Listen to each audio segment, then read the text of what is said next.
वन्दे ब्रह्मपुराधिपं श्रीसहजानन्दं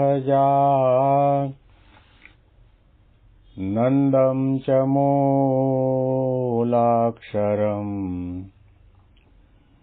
श्रेयस्कारणसद्गुणैकनिलयम् श्रीप्रागजिह्वावत ब्रह्मोपासनधारकं गुरुहरिं यज्ञं तथा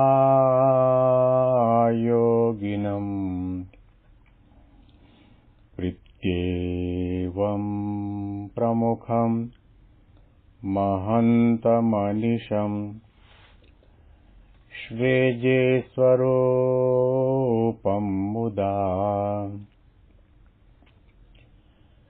મહિમાનો મહિમા પ્રવચન માળામાં આજે 7મી ફેબ્રુઆરી 2025 શુક્રવારના દિવસે તમામ સંતો હરિભક્તોને મારા સાષ્ટાંગ પ્રણામ. જય સ્વામિનારાયણ. હેપી વચનામૃત દ્વિશતાબ્દી મહોત્સવ. હેપી પ્રમુખ સ્વામી મહારાજ શતાબ્દી મહોત્સવ. ગઢડા અંત્યનું 24મું વચનામૃત સાંભળી રહ્યા છીએ. ભગવાનની સેવા આપણને પ્રાપ્ત થાય, સેવામાં રહેવાય એવી યોગ્યતા પ્રાપ્ત થાય, એના માટે મુક્તાનંદ સ્વામીના પ્રશ્નના જવાબમાં શ્રીજી મહારાજ 16 સાધનો બતાવે છે. અને એ સાધનો બતાવવા પાછળનું કારણ એટલું જ છે,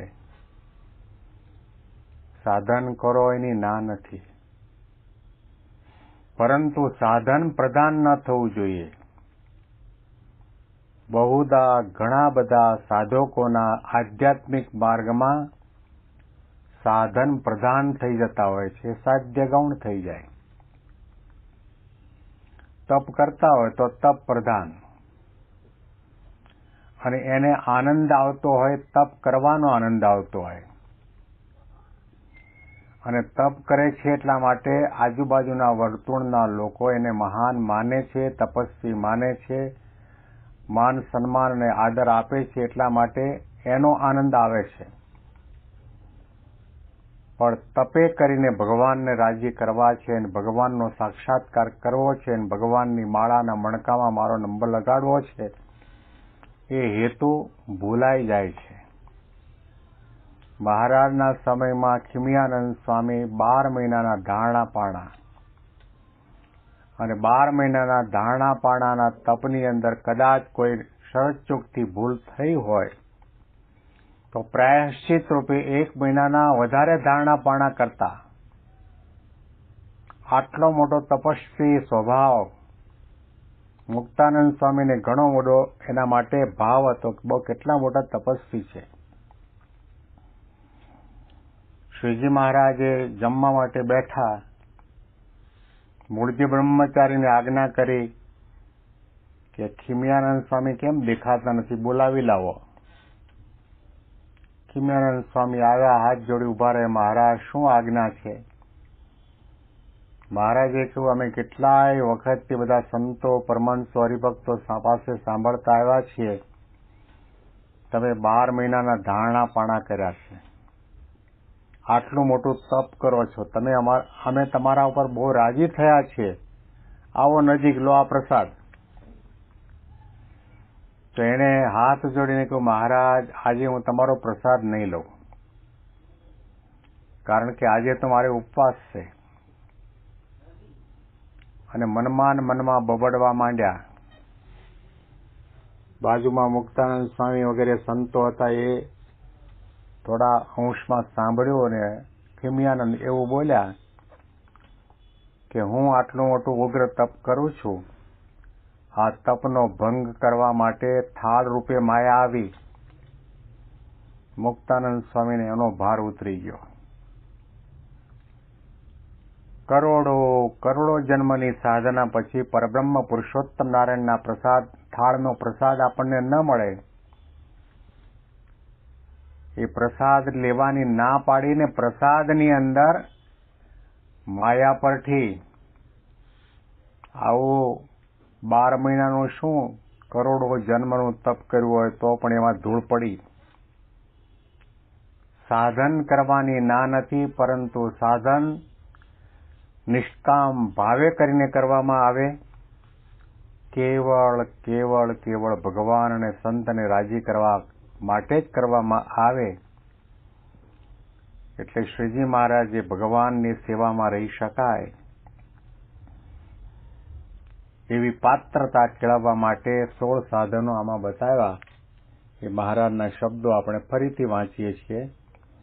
ત્યારે શ્રીજી મહારાજ બોલ્યા છે, હે શ્રદ્ધા, સ્વધર્મ, વૈરાગ્ય, સર્વ પ્રકારે ઇન્દ્રિયોનો નિગ્રહ કરવો, અહિંસા, બ્રહ્મચર્ય, સાધુનો સમાગમ, આત્મનિષ્ઠા, આ બધા સાધનો કરવાની વાત મહારાજે કરી.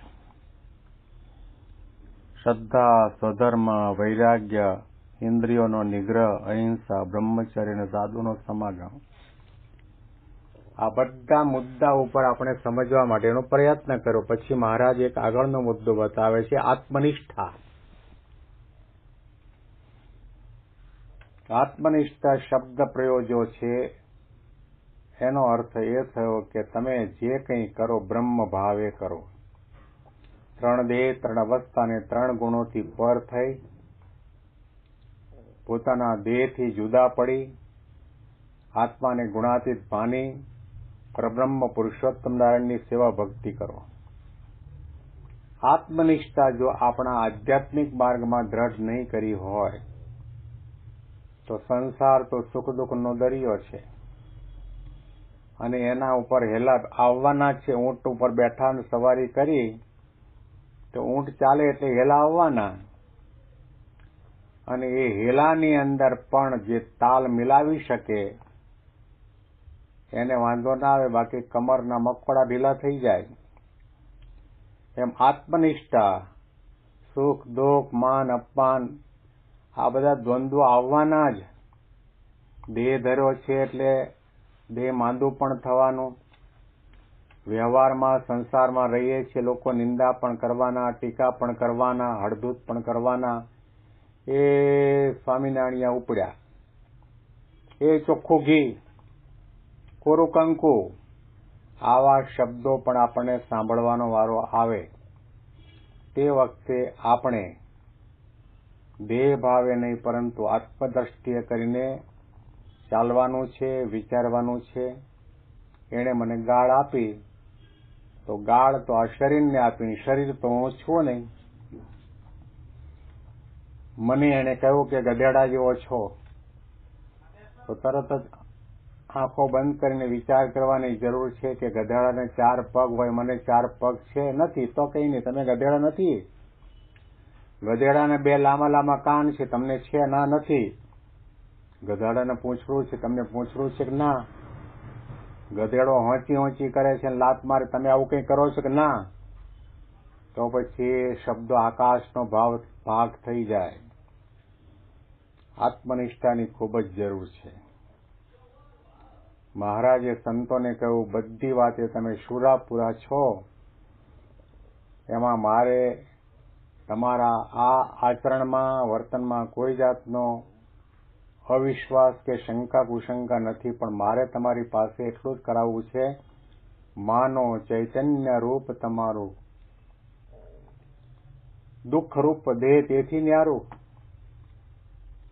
તમે આત્મા છો એવું અનુસંધાન કરો.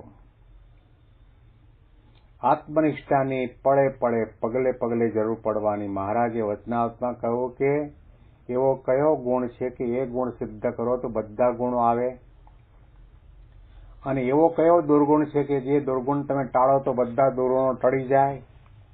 મહારાજે કહ્યું કે દેહાભિમાન રૂપી દુર્ગુણ ટાળો તો બધા દુર્ગુણો ટળી જાય, અને આત્મનિષ્ઠા સિદ્ધ કરો તો બધા ગુણો આવી જાય. આત્મા રૂપે વર્તવાની વાત છે.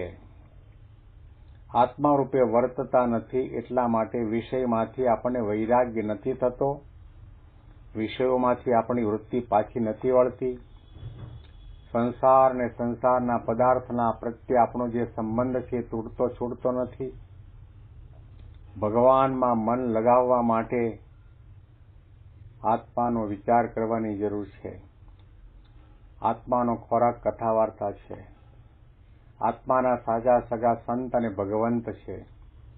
આ પ્રકારનું આપણને સમજાય ક્યારે કે આત્માનો વિચાર કરીએ, આત્મનિષ્ઠા કરીએ ત્યારે.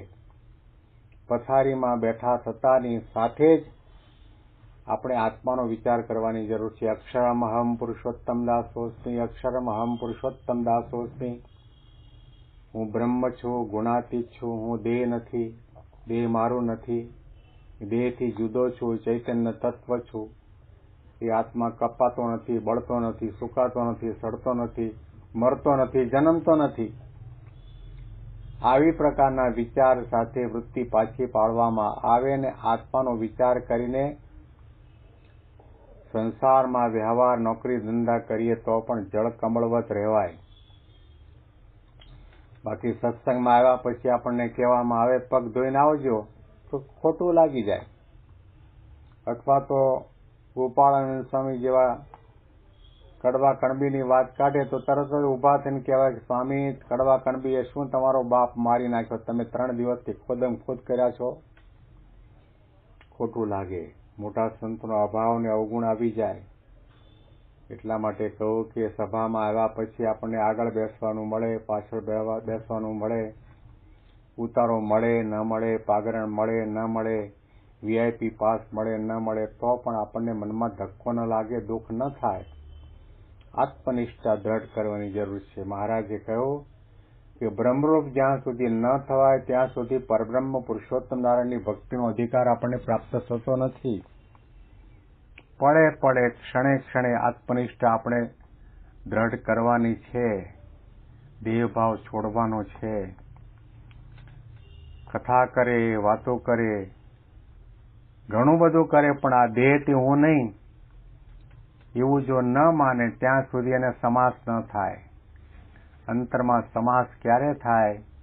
દેહથી જુદા પડી સેવા કરો તો, દેહથી જુદા પડી કથા કરો તો, દેહથી જુદા પડી કથા વાર્તા સાંભળો તો, દેહથી જુદા પડી ભગવાનનું દર્શન કરો તો, આધ્યાત્મિક કોઈ પણ નાની મોટી ક્રિયા એના પાતાળની અંદર, પેટાળની અંદર, ફાઉન્ડેશનની અંદર આત્મનિષ્ઠા દ્રઢ કરવાની જરૂર છે. શ્રીજી મહારાજે કહ્યું કે આત્મનિષ્ઠા દ્રઢ ન હોય તો પછી ભગવાનની ભક્તિ કરવાનો આનંદ પણ ન આવે, ભગવાનની મૂર્તિમાં આપણું મન પણ સંલગ્ન ન થાય. અને અનુસંધાનમાં વિશેષ વાતો આપણે આવતીકાલના પ્રવચનમાં આ જ વચનામૃતના માધ્યમથી સાંભળીશું. તમામ સંતો હરિભક્તોને મારા સાષ્ટાંગ પ્રણામ. જય સ્વામિનારાયણ.